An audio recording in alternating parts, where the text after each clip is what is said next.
एक बच्चे को आम का पेड़ बहुत पसंद था। जब भी उसे फुर्सत मिलती वो उस पेड़ के पास पहुंच जाता, पेड़ के ऊपर चढ़ता, आम खाता, खेलता और थक जाने पर उसी की छाया में सो जाता। बच्चे और आम के पेड़ के बीच एक अनोखा रिश्ता बन गया। बच्चा जैसे जैसे बड़ा होता गया वैसे वैसे उसने पेड़ के पास आना कम कर दिया। कुछ समय बाद तो आना बिल्कुल ही बंद हो गया। आम का पेड़ उस बालक को याद करके अकेला रोता। एक दिन अचानक पेड़ ने उस बच्चे को अपनी तरफ आते देखा और पास आने पर कहा, तू कहाँ चला गया था? मैं रोज तुम्हें याद किया करता था। चलो आज फिर से दोनों खेलते हैं। बच्चे ने आम के पेड़ से कहा, अब मेरी खेलने की उम्र नहीं है, मुझे पढ़ना है, लेकिन मेरे पास फीस भरने के पैसे नहीं हैं। पेड़ ने कहा, तू मेरे आम लेकर बाजार में बेच दे, इससे जो पैसे मिलेंगे उससे अपनी फीस भर देना। बच्चे ने आम के पेड़ से सारे आम तोड़ लिए और उन सब आमों को लेकर वहां से चला गया। उसके बाद वो फिर कभी दिखाई नहीं दिया। आम का पेड़ हर पल उसकी राह देखता रहता। एक दिन वो फिर आया और कहने लगा, अब मुझे नौकरी मिल गई है, मेरी शादी हो चुकी है, मुझे मेरा अपना घर बनाना है, लेकिन इसके लिए मेरे पास अब पैसे नहीं हैं।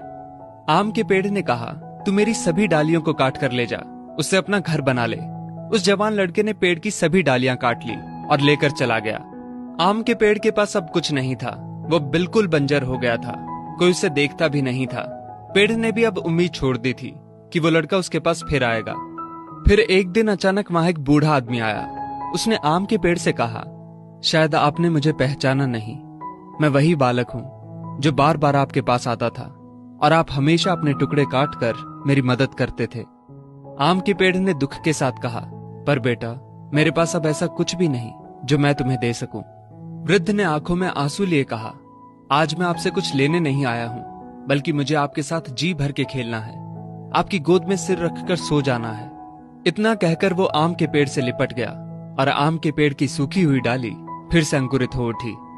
दोस्तों, वो आम का पेड़ और कोई नहीं बल्कि हमारे माता पिता हैं। हम जब छोटे थे तो हमें उनके साथ खेलना अच्छा लगता था, लेकिन जैसे जैसे हम बड़े होते चले गए उनसे दूर होते गए। पास भी तब आए जब कोई जरूरत पड़ी या कोई समस्या आन खड़ी हुई। आज कई माँ बाप उस बंजर पेड़ की तरह अपने बच्चों की राह देख रहे हैं, जाकर उनसे लिपटें, उनके गले लग जाएं। फिर देखना वृद्ध अवस्था में उनका जीवन फिर से अंकुरित हो उठेगा।